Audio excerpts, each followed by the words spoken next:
What's all the little minor ones? Who's it? Scott All of it? Calvin over there on the far right.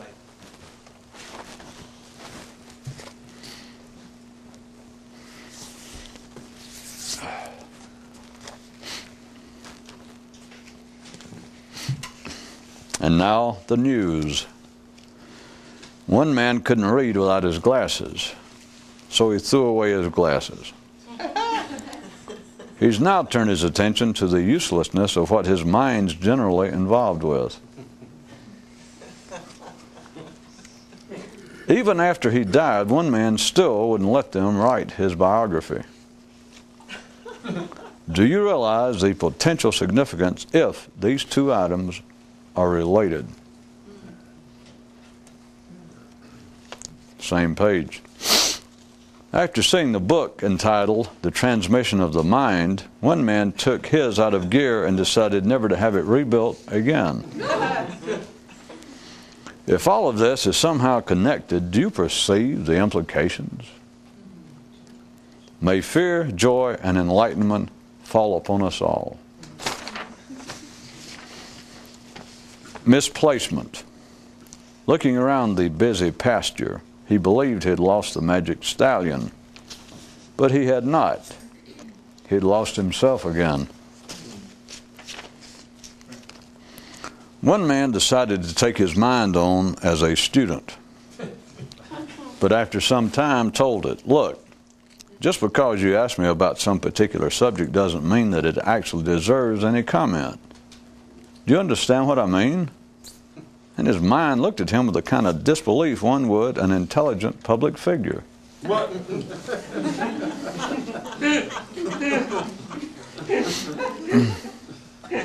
Social tip regarding mental matters. Never associate with anyone whose name is a proper noun.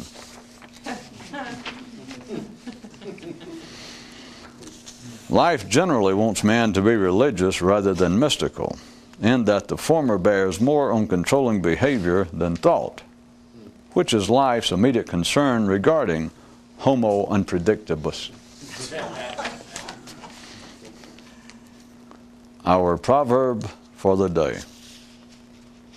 He who wrestles with thought loseth. Only those who know for sure. And if you ask them to tell you what it is, they will in truth tell you that they cannot tell you. Isn't it nice to know that some things are for sure? As he was making a detour from the main road, a man suddenly thought, if not ill, a man is troubled only by the mind. As simple as it may sound, he found this to be a great personal discovery, and said so, right there, to himself. Energy and electricity. Man is a wall outlet. Man is a wall. Man is energy. And without words, the awakened know. One man said, I may be the stupidest of all men, but at least I won't admit it. Okay, up the stakes time. To oppose life is to accept life. That's update from last time. I'll get to in a second. For those of you who think that your hearing is either failing you, or that deja vu is turned inside out, or that you're at home from last meeting, from last taping, asleep at night, having a nightmare. One guy was a smartass until his best friend died. After hearing this, several people asked if his best friend had been his mind. He didn't answer them, but said he would have if they had asked if he had thought his best friend had been his mind.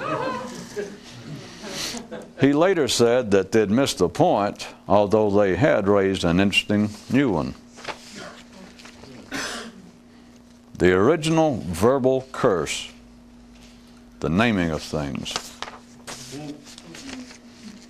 After hearing it said that all roads lead to China, a lad asked his father, Just how many paths are there to enlightenment? And the older one replied, how many grains of sand make up a desert? And how can the two be separated? When he considered what his mind normally was involved with, one man thought, what a waste of time. And life said, you got any better ideas? And he replied, I might.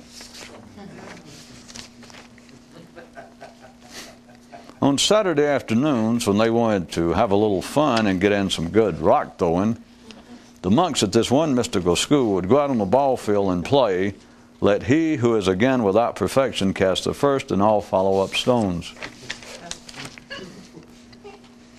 The awareness of the awakened is like the spontaneous, executed, and completed work of a true artist, and not the tentative, preparatory sketches of an amateur liable to later corrections and additions. The speaker said, let us now quote great men. And someone responded, who else would we quote? And a third voice joined in, we could quote those even greater still, those about whom we can say nothing.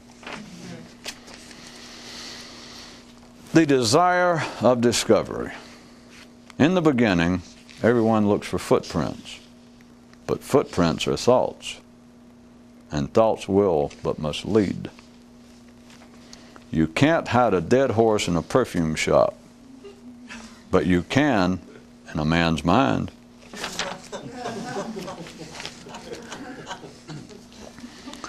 Men got the idea for unbuttered popcorn and cornflakes without milk after reading scholarly explanations of mysticism.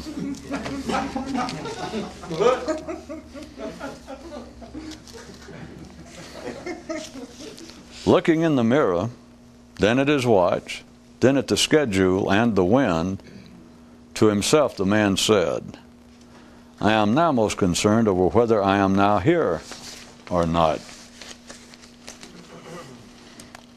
To the alert, the thing described is always of greater value than its description. Awareness always superior to thought. If you must explain why you pursue your particular art, you yourself know not. Another advantage of the mystically driven is that not only do they have no uncertainty, but no choice as well. You can upset people accidentally, or you can upset them intentionally. But in either case, if they're ordinary people, it's a waste of effort. Man says, time waits for no one. But this is because time is not going anywhere. Man created time.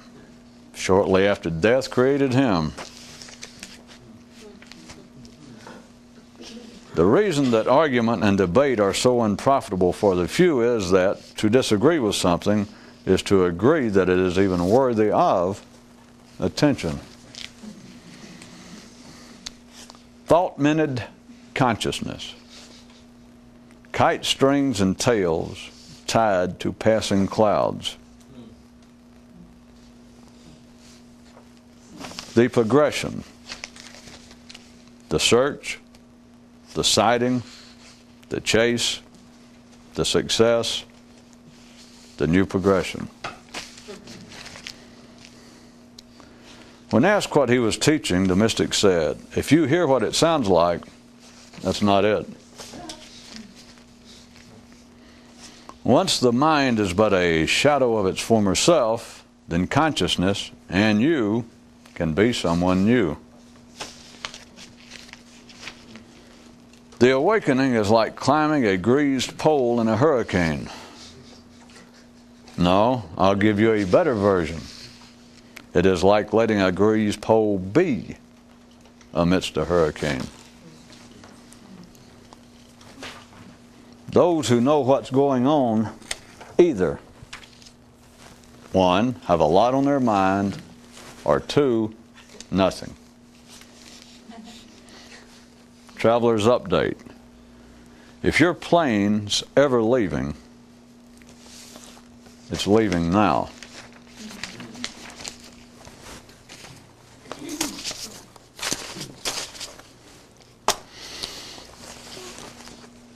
I'm going to give you a new description of something, and I guess I can finally tie it in. The one I interrupted to make an editorial comment that says, okay, up to stakes time. To oppose life is to accept life. If you recall, I was last time talking along the lines that said to think about life is to deny life. To oppose life is to deny life. And that was a follow-up of the time before that when I was pointing out that from a strictly physical, from a technological, or from the manifestation of the physical opposition, which results in technology, that all human thought is directed toward opposing life. That is what technology, that is what the common accepted description, the accepted operational description and definition of progress comes about from the mind thinking and then opposing life. To wit, not accepting the mechanical flow of nature.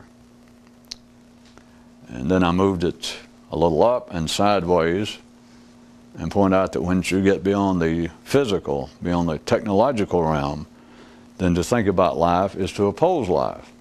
It's what all philosophy is, what all attempted explanations is, what everything other than physical rituals of religion are. If there are any aspects other than that, they would be a denial of life. It's what morality is, the attempt, as opposed to the mystical, the attempt, which is all religion is in general, but to affect behavior, and the affecting of behavior is all, in some way, a denial in the broadest sense of the term, a resistance of the direct operations of our less than intellectual instincts.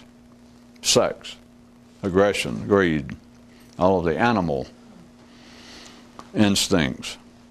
And so tonight I have raised it and pushed it even in another direction to say that to oppose life is to accept life, which anyone who still has a logical mind that works at all or sequential intellectual operation, you could say, well, by God, at least I'm getting quicker about it. It only took me 2 days to say exactly the opposite from what I did. Sometimes I do it in 2 minutes. Your mind just cannot make those turns quick enough, probably. And it's probably just as well because we do have the neural highway patrol that if they see you make those kind of turns, you will not necessarily get a physically composed and written out ticket, but it can give you a severe whiplash of the mind. But I'll see if I can, well, I know I can, it's assuming I'll get around to it, of tying this together. To oppose life is to accept life. But I wanted to start with something I brought up the other night, just in passing, sort of.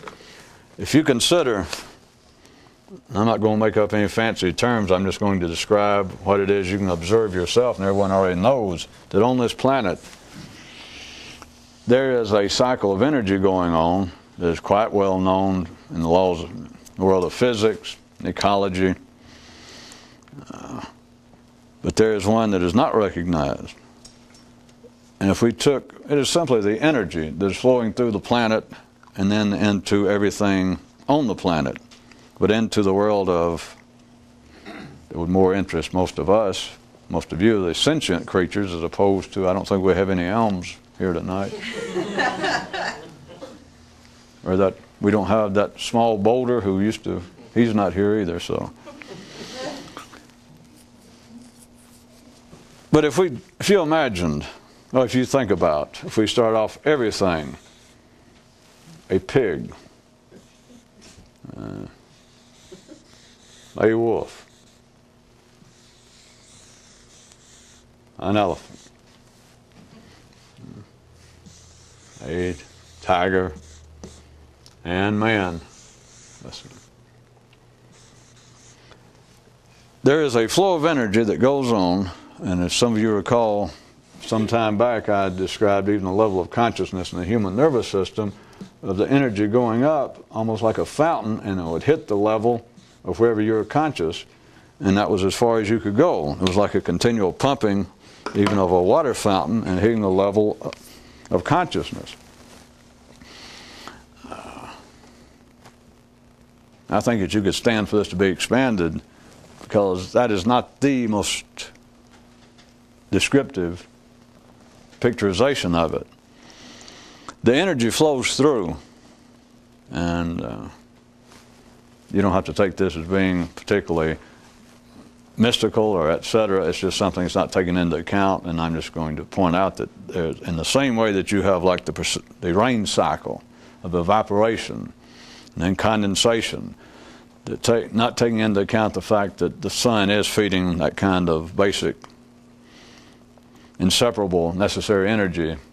But other than that, here on the planet itself, let's take the rain cycle. As you know, that the water will evaporate, rise, because of all the kinds of atmospheric physics, will then condense and will fall again. It can fall up into mountains, fall into streams, and it will continue to run down, go into watershed, go back to the oceans, and then eventually those same little droplets, those same atoms, will heat up, will evaporate, will rise, and the cycle goes around and around and around. There is an energy that is, you just call it the life energy, the animating energy on this planet. And it flows out of the planet itself. And it goes into a little pig, it goes into wolves, elephants, it goes into man. And the energy is quite real. It's nothing particularly spiritual. It is certainly not spooky. It's simply a fact. If the energy is not flowing through you, you're dead. When it stops flowing, you die. By all appearances here. And then you rejoin the earth, not unlike the cycle again of rain and evaporation and falling back, and it absorbs you. But at any rate, while the creature is alive,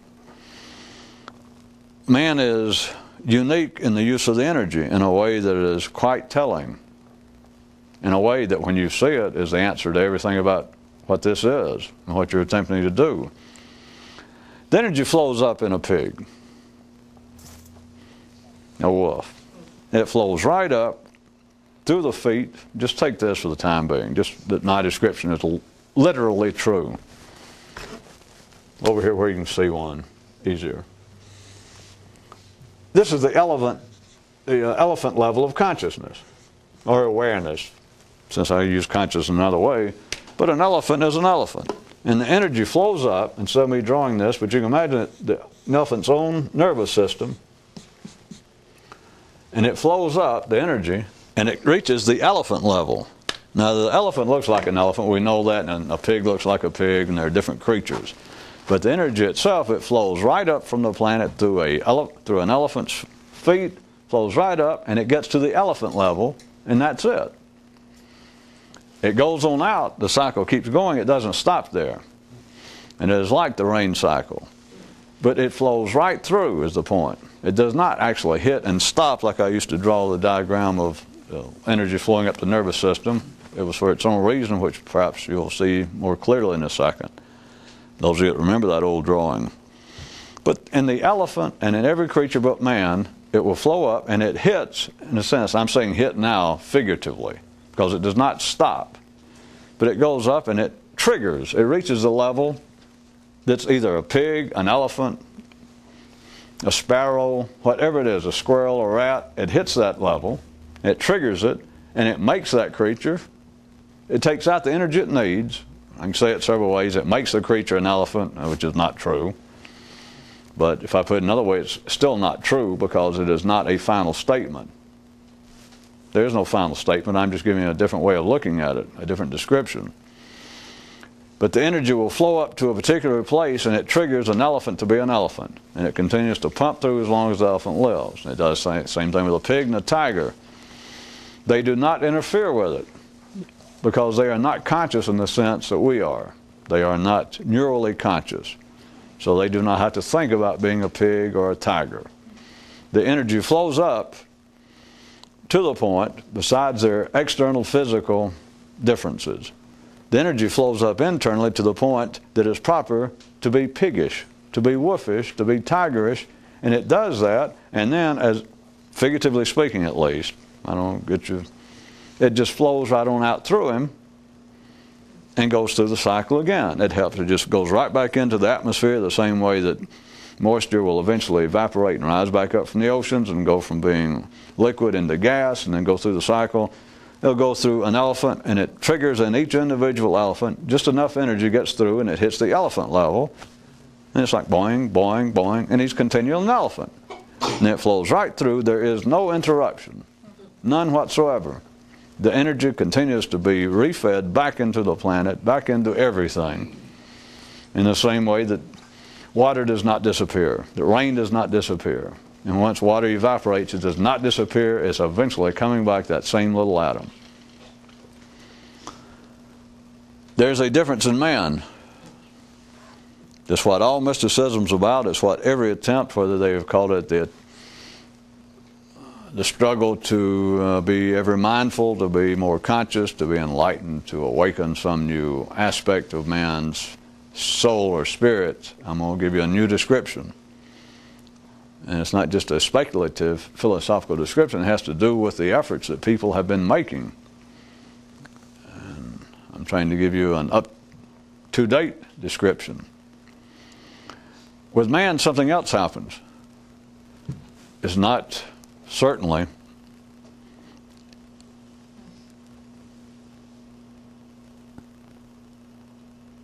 any mishap in him, and it's not any mistake that he has made. But here is what happens that makes man feel as though, even though he is unique and is king of the planet, that something is amiss. In man, the energy flows through. I don't know if we can see over here. Let me change this to man since the camera's on this. Yes. All right. Instead of wolf here, so that you can just see it over here, let's consider this as man. We've got the nervous system of man. The energy flows through man, and it gets to the point that makes man man, right here. But then it does not flow through unimpeded. Now I repeat one more time, just you'll make no mistake, I'm not misleading with a description, even though it's never been heard before. It will flow through a hippopotamus. It go right through him, right up from his feet, flow right up through his nervous system, and it triggers at the right spot hippo-ness. So it keeps him a hippo internally. But it flows right through in the same way. There is no interference with the precipitation cycle. There is no interference. Either way. There is nothing to interfere, nothing is going on that will interfere with that continuing. With man, there is an interruption, a continual interruption of the flow. It flows through and it gets up to the point that triggers him and feeds him as a Homo sapien, as a man. But it does not flow through without any interference. It is continually, if we assume, if you want to take this as a picture, it's neither here nor there, but we need to describe it some way, that it is flowing through man the same way as the blood pumping, that there is a rhythm to it, and it is going, and it's going through every time your heart beats. The energy goes through and it triggers you. Not only keeps you alive physically, but internally, the energy flowing right through the planet, up through your feet, it triggers you being a man. It keeps you being a man, a human. But as it would go through an elephant or a hippopotamus, it goes through and it goes right out, feeds right back through, and there, it just goes in that same tempo, whatever their particular tempo and rhythm is. Through a man, though, it gets to the point, it triggers you being a man, but then it is always interfered with. It is always diverted momentarily. Always. It's known as thought. I'm going to read one. The awakening is like climbing a greased pole in a hurricane. If you've listened, I have made up similar ones to that over the last few months. It's like having a very still place in the midst of a great activity. There have been descriptions of that in various ways thousands of years ago. The awakening is like climbing a greased pole in a hurricane. Now, if I just left it there, I'm sure, well, when I read the first line the first time around, Several people in the audience went, ah, ah. If for no other reason, it sounds sort of worthy of some chuckle or guffaw, like kind of funny enough to picture humans in a hurricane anyway. But then trying to climb a grease pole while a hurricane's going on. Then it says, no, I'll give you a better version. And the better version is, it's like letting a grease pole be during a hurricane. Find the best description. Those of you, I present this challenge rhetorically, but some of you may be able to do it as you sit there in your own memory. Any description you have ever read, whichever one struck you, the kinds of things either directly, poetically, allegorically, that men have apparently attempted to relate having to do with the moment, the experience. What did they describe?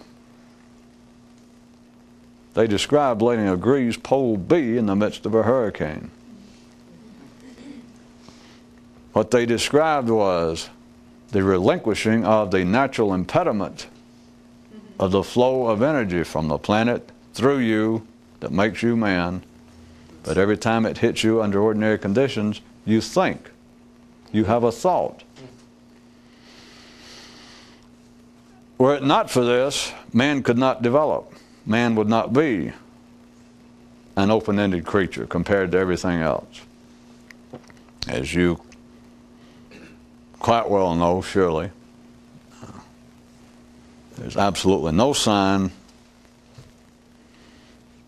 Well, it's not happening, but I was giving you a scientific, a pseudo-scientific, which is the best we can do, that there is no sign that any creature on this planet other than man has ever changed, is changing, seems to have the capacity to change, that the only way they judge intelligence in the animal world is that periodically someone will come up with a notion that some creature, after it's been hailed upon for 2,000 years and living in this one place, it's like one of them one time when it begins to hail, goes under a tree. That's intelligence, the ability to adapt. What little bit that men may here and there imagine they have observed in other creatures, I assume you know by now, is always proven to be moot, irrelevant, cannot be reproduced. It is simply, man is the only creature that continually is changing. The only way, or tied to the fact that he is the only one changing, capable of change, development, is the fact that he interferes with his flow. He impedes it. He distracts it. But rather than me beat around the bush, I'm telling you, you interfere with the flow is what it amounts to. I don't know why I hesitate. I made up the damn description. I can do anything with it I want to. You interfere with it. Every time you think, you're interfering with the flow of the vital energy of life. You're supposed to. Everyone else that gives any thought to the nature of man believes that something is wrong, and if they took my description just now, and I said, humans, every time they think, interfere with the flow of natural energy, people that between churches or religions, many quite sane people go, I knew it, that's it, I believe it, where do I join up? You know, I'll follow you, yes, I like that idea.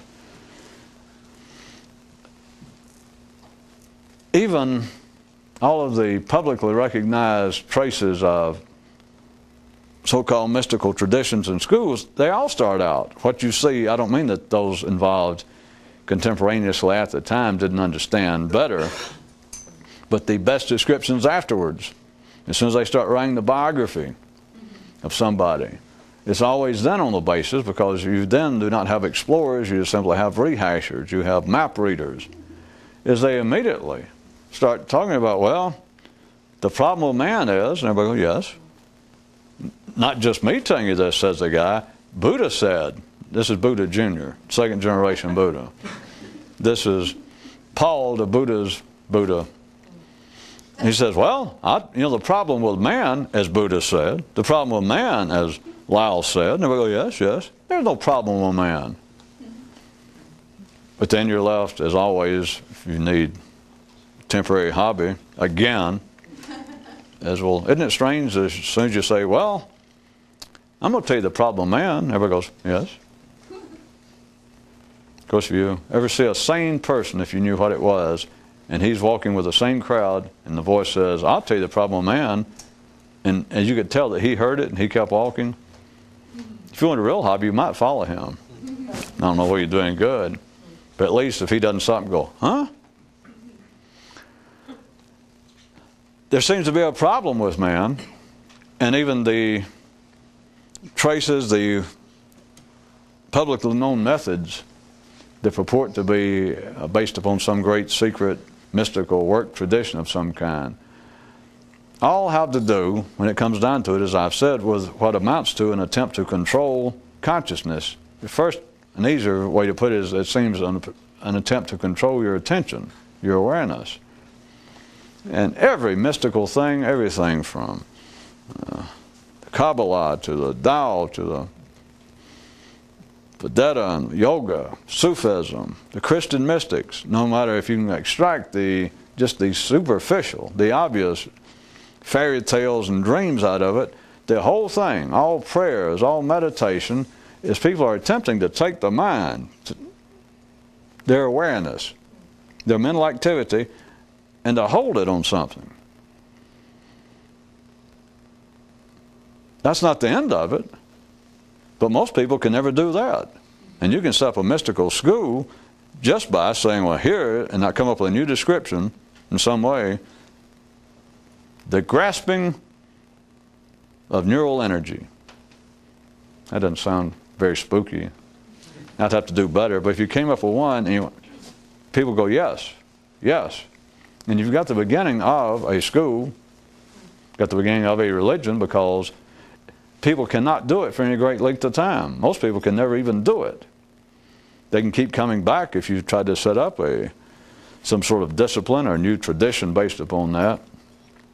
And you had people that were wired up in such a way that they heard it and went, yes, I like the idea, even if they never felt as though they had the actual experience, even momentarily.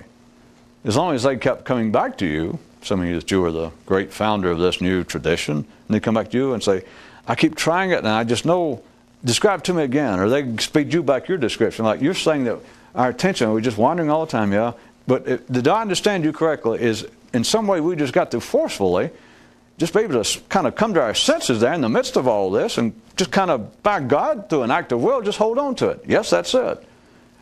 And I'm doing both parts, of course. And the person goes, well, God, well, I thought I had it, but I can't seem to do it. And you say, well, but you don't know. You do not know how astounding and striking it is that you can even describe what you did. Because most people can't even, they're never aware of that. At least you're aware of the fact of what it is, and you're aware of the fact that you can't do it. You can give them a good little hit on the shoulder and say, by God, stick with it. And they'll think, by God, I will. And it seems like you're getting somewhere. That is not the enlightenment. To talk about grasping it and holding it, and I've done that, and I've talked to you. But in a sense, it's just the opposite. Not true, but in a sense, it's just the opposite. What are you going to grasp onto?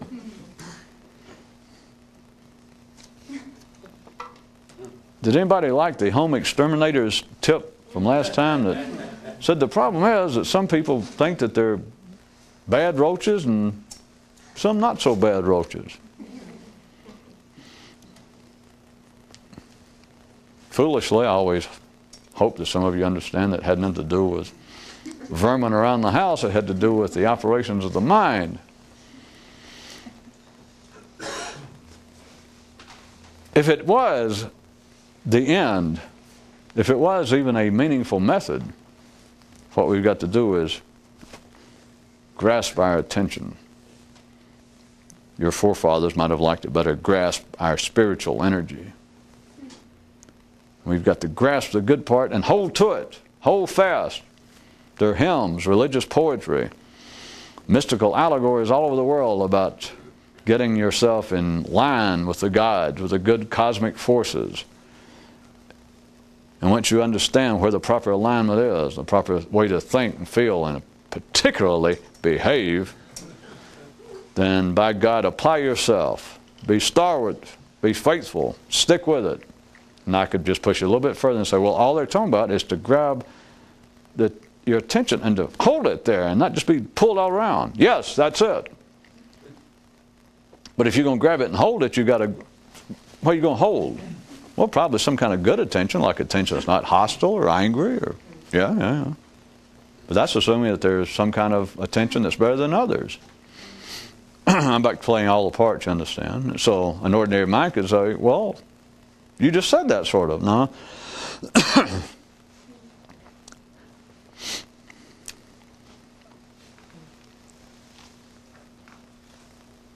What if you could let the energy be? You can't start off letting the energy be. You wouldn't even be human.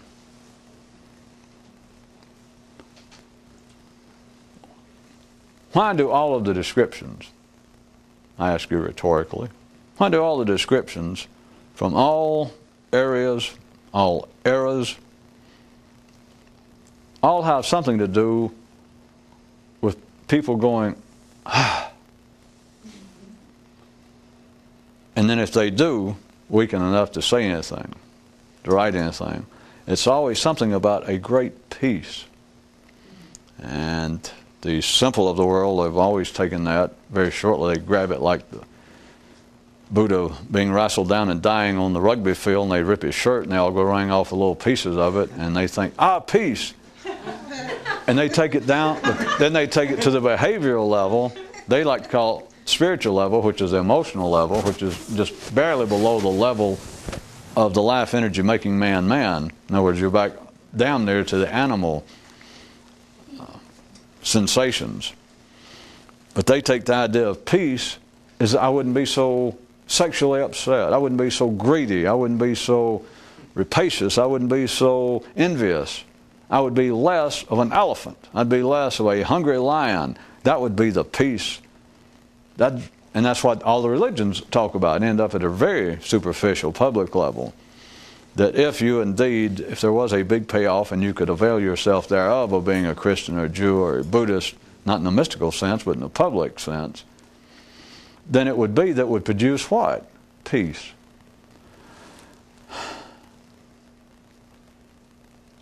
There's no such thing as a peace unless we're talking about one's consciousness.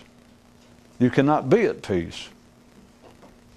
If you're at peace below the level of human intelligence, below the level that separates man from a hippopotamus, from the level of where the energy flows up to the human level in the nervous system, it makes you human. To be at peace, as ordinary people, ordinary minds think about it, the energy would have to stop before it gets there, because what they're asking about knowing it is they want to be freed from the less than human instincts. They want to be dead. They want to be freed from all hormonal influences. They do not know that, and it's quite understandable. It's not they're stupid, and it's not that they need some enlightened instruction from me or someone else. It's just that it's misplaced. It's supposed to be. You're not supposed to be able to see what it is. The peace that they're searching for is actually quite simple. It's a peace, it's a relief from thinking. But that sounds so crude, it's so direct that it's almost meaningless with a sane person. Now you can get people at the peripheral, or at least getting out the edges of the playing field, that if you said, well, what we're doing here is a way to try and free people from thinking so much. Now you can get people that probably need to be under some sort of psychiatric or care, or on some sort of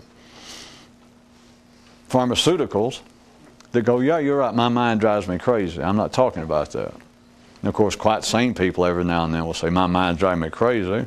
And maybe they had too much coffee.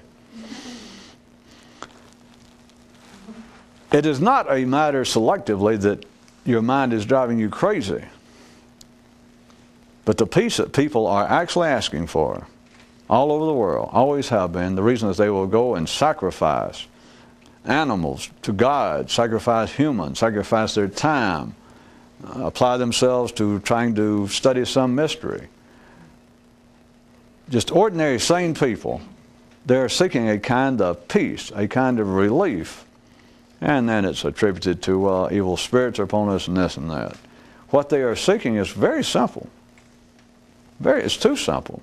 They're seeking relief from thought, but not in the sense that my mind is driving me crazy. I repeat, it's not that. If you go, well, yeah, I knew that sometimes I just wish my mind would shut up. No, that's a part of it, but that's not what I'm talking about. If that was a driving influence in you, you wouldn't have made it this far. Contraire. The mind plays the part. Without the mind, you can't get free from the mind. Without thought, there's nothing to be freed from. But the peace is not to be had in grasping something. The peace is not to be had in selectivity of, according to the religions, let's say, the public form of mysticism, the simple form again. Is them saying, well, what we need to do, the peace we're seeking is peace that would come about from freedom, from liberation from something. And it always gets back to behavior at the simple level, which is all religion ends up being, is why I slipped one in earlier on in tonight's news items that said that life generally favors men to be religious rather than mystical. Because the former bears down, applied is more involved with controlling behavior than thought. That's why life makes religion. But religion is nothing but behavior modification. That's its main interest. It will throw in if you say, well, don't you have some doctrine? Well, yeah, here's a tract, or here's a little pamphlet, read it. But you know what it amounts to. All of you been through it. As far as there being any enlightening information in religions, there is none. They tell you, in fact, that it's not possible for humans to know. That's why you must go through the attempted behavioral changes. That's why you must follow certain rituals, because man cannot understand the great mysteries, the great secrets. But according to our founders, or according to our interpretation of the great founder, if we do such and such, then such and such may happen. At least we appease the gods, and after we die, then we'll have peace and quiet. Which nobody's disproven that yet. Not being a police groupie, but I personally, I can think of no instance yet of hearing disturbance calls made by those who live next to cemeteries.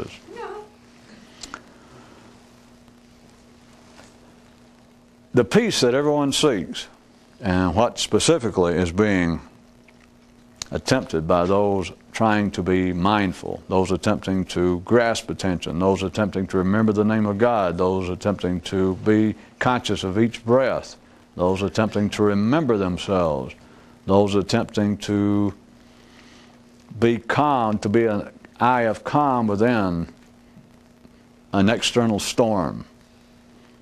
It is all one thing, and it has never been described, I must submit to you, correctly. I shouldn't lie to you. It's always been described as best it could, but I'm giving you a description that even 50 years ago nobody could seem to come up with.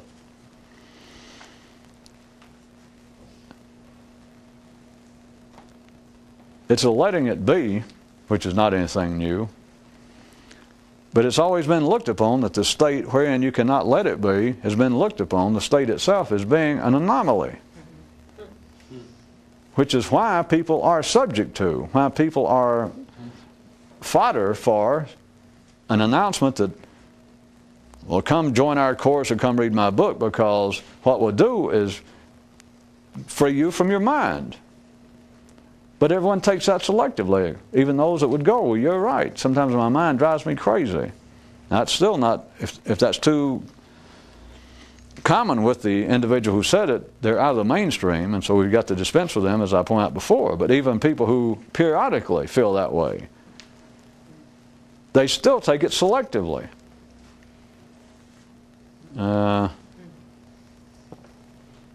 Seems that most of you are missing it, and it's right in your face.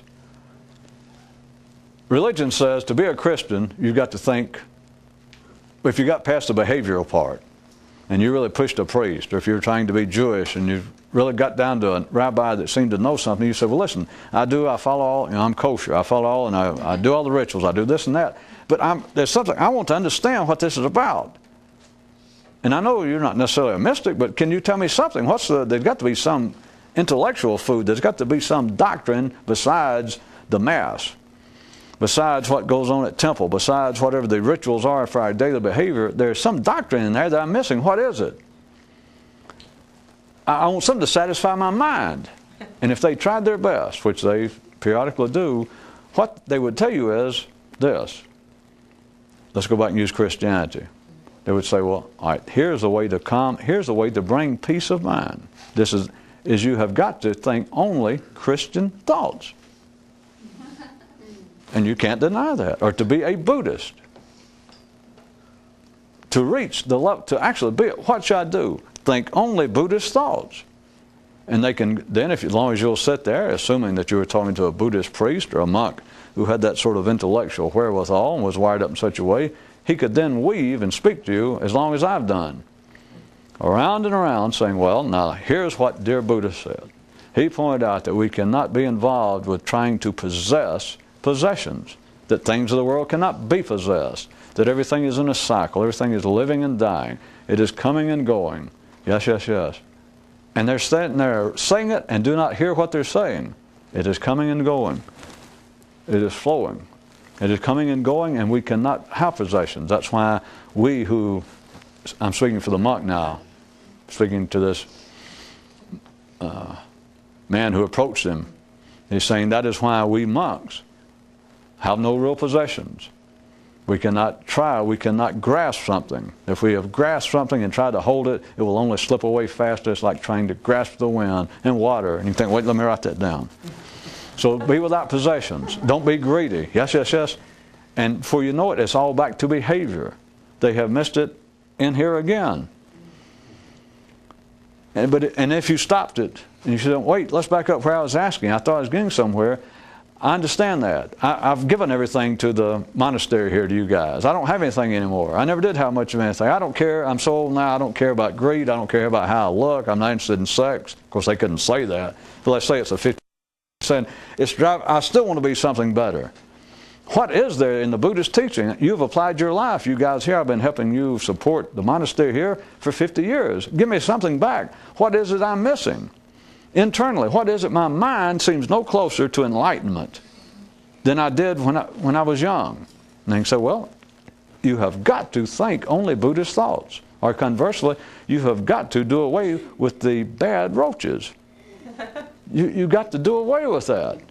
You got to have you got to exercise some sort of intellectual control. You're right, you're right, you're right.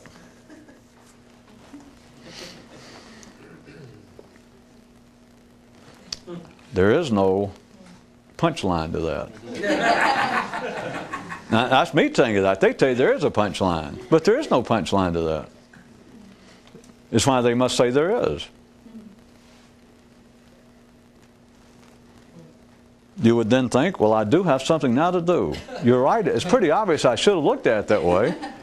Because, and you and the monk could then feel as though you're both reaching a new level, that you're both beginning now to see some of the reality behind the externals, the actual power behind the myths, the actual spirit behind the physical traditions and rituals. That you might say to the monk, well, you know, I should have known that. I've heard you say that, but I see what you mean. It's not just me fulfilling the rituals and doing the candles, whatever the religion is, whatever the mystical school would be. That yes, I know I've done it all, but now that you put it that way, it's internally. I would let my attention and mind wander, and now the monk, he's going, yeah, yeah, and he's beginning to feel better about it. And you go, now I see it, now that you put it that way, is I have never actually applied myself to internally just trying to think nothing but Sufi thoughts, Zen thoughts, Jewish thoughts. I see it now. And even he would feel like, well, I do too. I see it better than ever. Because it seems so obvious that you can't just do the rituals. You can't just live by the law. You can't just follow what a Buddha or what some Sufi poet said. Here's what you should do. Here's the things you should do. And it's all behavior modification. All it is being more civilized. And that ties most people up. That gives them a hobby for 60 years. But if you do take it serious and attempt to go off on this adventure, then you eventually get to the time that you think, well, I have done everything I've ever heard, if you were following something specific. I've even taken everything I've ever tried to read and tried to make my own potpourri of it. But still internally, No matter what I do, no matter how many candles, no matter I light, no matter how many different foods, how many dances I do, no matter how many hours I meditate, I can walk right out in the yard and the paper boy goes by and throws my paper on the roof. And it's taken me 50 years, but I got to the point now that I will, at least some of the times I don't go, well, you goddamn old son of... I'm getting better. But it finally strikes me that internally I'm no better than I was. Internally I still curse him. And let's say that you really get what seems to be a little bit better. And then you understand that cursing the paper boy is nothing. He's named this paper boy I used to curse. That's his grandson. So it's not like that. And you're past the point of some sense of morality, like, well, there's something wrong in me cursing. Now, let's say that you get to the point that what strikes you is what would drive you to go see a monk if you're in a Buddhist situation. I'm saying you seem to be getting some better, that it one day strikes you that I'm not ever going to move in my understanding. I'm not going to be any more enlightened than I am now. Not because of the morality of me cursing other people. Not that. But on the basis that I was there thinking what seemed to be close to liberating thoughts. I was sitting there reading whatever you like to read. You just found a new Zen book or a new interpretation of some of the Hindu scriptures, whatever it is, and suddenly you hear clomp and you realize it's the paper boy in the newspaper on the roof. This is not silly, and this is not sarcasm, because all of you have done it. The whole world's done it. And I'm saying you're there, and you could have been, let's just for the sake of argument, for the sake of conversation, that you were somewhere close to enlightenment. I mean, you've been doing this for years, and you can feel it. You can just read dead letters, just paint, just ink on a piece of paper, and you can read there something that a Zen monk or something that a Sufi poet, something that some Jewish mystic said 600 years ago. You know, I'm sure he said it. But anyway, there it is, and just the words going a certain way about a man cannot hold on to that which is alive without killing it, and this includes everything in consciousness, which is the secret of the enlightenment. And you sit there, and you almost feel as though you're about to explode. You almost feel like, I am about to be it. And then you clunk. Remember, this is not a sermon. This is not guilt. But it does say that you get to the point that you realize, I can be this close for the rest of my life, and I've been this close 10 years ago, 20 years ago. It was like waves at the shore coming in and out. This is never going to change if I can't do something about this. And then you turn to somebody and say, what can I do? And they go, all right, now you're getting somewhere. And they say, what you've got to do is those kind of thoughts. You understand, cursing the paper boy is totally un-Muslim. I know that. It's totally un-Zen. I know that. And they go, well, that my son, my daughter, is what you have got to control. You cannot let your attention go like that. Then it seems, if you hadn't stumbled across it yourself, but the kind of people that need that end up, they have to have an external exhortation of it or an external retelling that the priest, the rabbi, somebody says, well, there it is. There it is right before you. Now, it's taking you a long time, but many people never get that far. Many people spend their life and never see that. You see now that to go any further, if you're going to reach the enlightenment, you have got to think only Buddhist thoughts, and you've got to banish the other thoughts. And of course, the cursing the paper boy is totally un-Buddhist. Well, I knew that. You're right, it's so plain.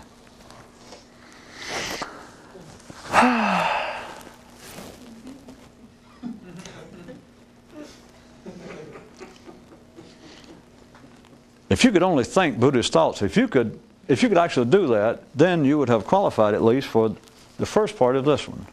When I called it, the awakening is like, all right, to be a real Buddhist, to be a real Jew. I'm getting to the point that surely I don't have to keep talking about religion much with you people. It's just that religion is just the easy form. It is the public form. It is the simplistic form. It is the physical manifestation. It is to behavioral change as mysticism is to thought change. And so I could say, but to use it still as an example, that just to follow up my little scenes I've just been making up, that I could say, all right, the awakening, that is to be a real Buddhist, to be a real Jew, to be a real Christian, is like climbing a greased pole in a tornado, in a hurricane. And if they got to the point of what I just described, that this guy talking to the monk, and he says, well, you see it. You can be this close to enlightenment forever. But it doesn't matter that you get this close to actually reaching Buddhahood, being a Buddha mind, if anytime you hear clomp, and you go from being this close to Buddha mind to being screw the paperboy mind, that is to being back reacting to the external world, which is ephemeral, which is changing, my boy. You cannot grasp it and stop it. You cannot stop paperboys from throwing paper on your roof. Give it up. That is not Buddhahood. That is not Buddha understanding. Stop it. And you go, you're right. I will not think anything but Buddha thoughts. Only thoughts that would be worthy of Buddha, or of Jesus, or of Abraham.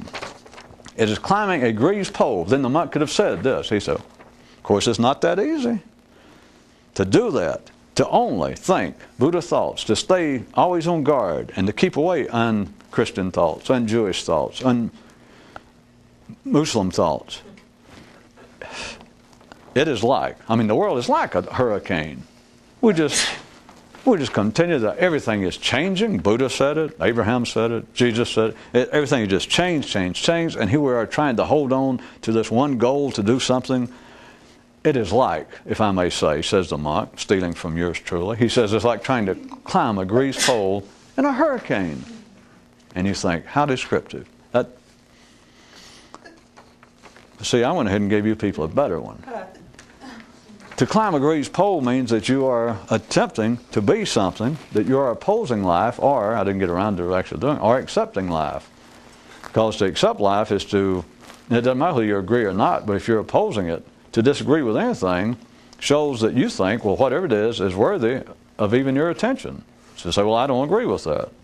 I don't agree with these thoughts. Those thoughts, they are unworthy of me. They're unworthy of Buddha. I will banish them. It's still thought. It is not the climbing of a greased pole. Enlightenment, the moment that they all describe, I keep wanting to change this. We're just changing instead of enlightenment and all that. It's the experience. In fact, it's beyond that. We've been through this. At first, verbally, it's the but it's the actual. That is not the climbing of a greased pole. Every time you think, you're interfering with being awake. And everybody wants to ask, though, well, yeah, I know that. No, you don't. Because you think, no, everybody does. You can't help it. You think, yeah, I know what you mean. As long as I'm thinking hateful thoughts, greedy thoughts, unawakened thoughts. No, every time you think you're being human, every time you think you're keeping yourself asleep, you're keeping yourself human.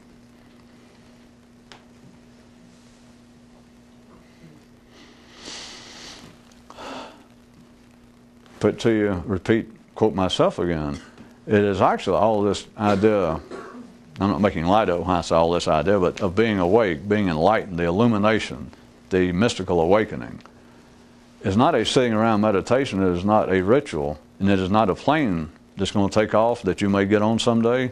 If your plane's leaving, it's leaving now. You can look at the schedule all you want to. You can look at the watch, you can look in the mirror, which is what thinking is. Because every time you think, you're looking back at the schedule.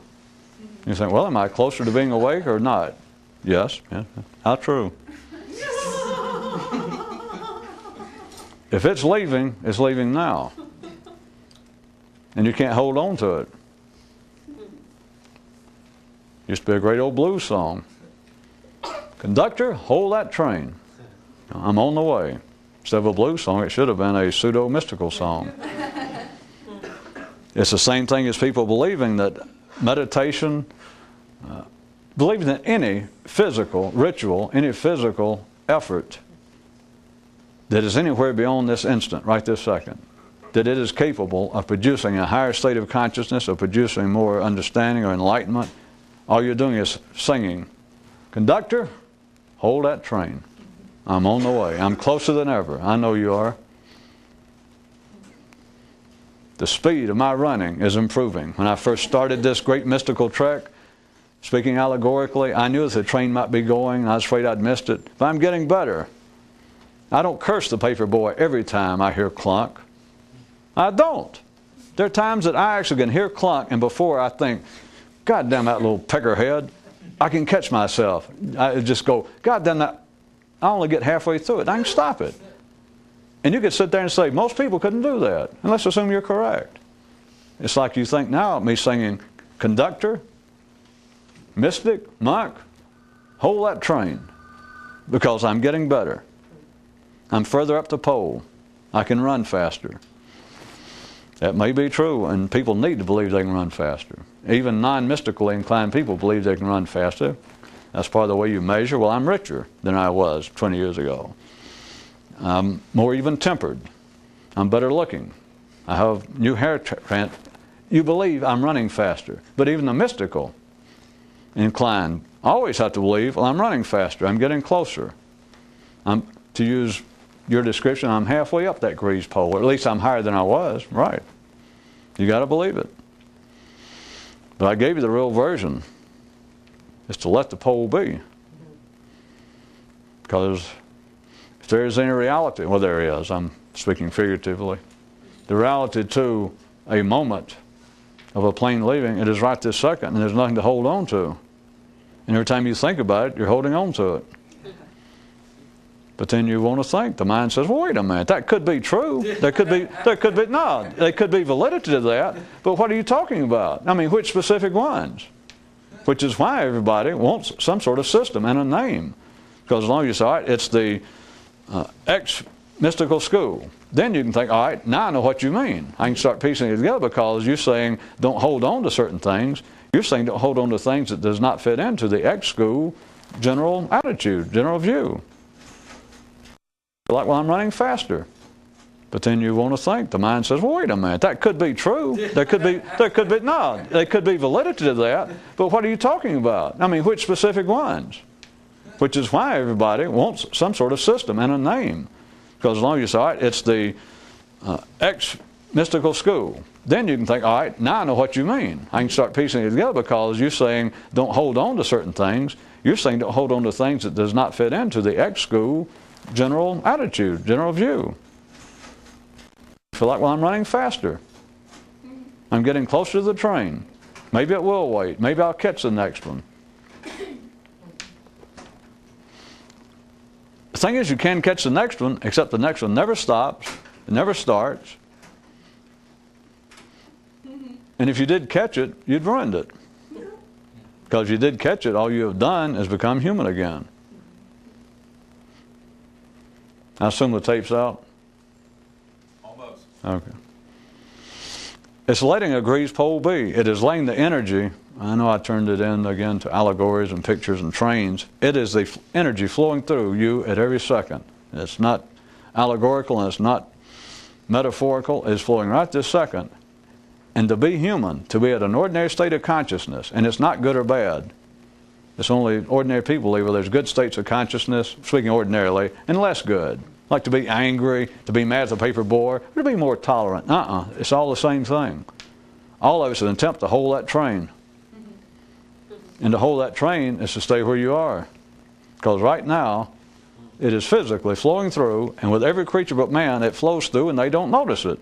It flows through a hippo, and it makes him a hippo, and he never thinks about it. He's not supposed to. It flows through man, and every second it flows through, and it hits the area in your nervous system that triggers you being a man, and you think something. That's the attempt to hold the train. Looked at another way, that is the successful, always successful attempt to stay at your present level of consciousness. Thank you. Thank you very much.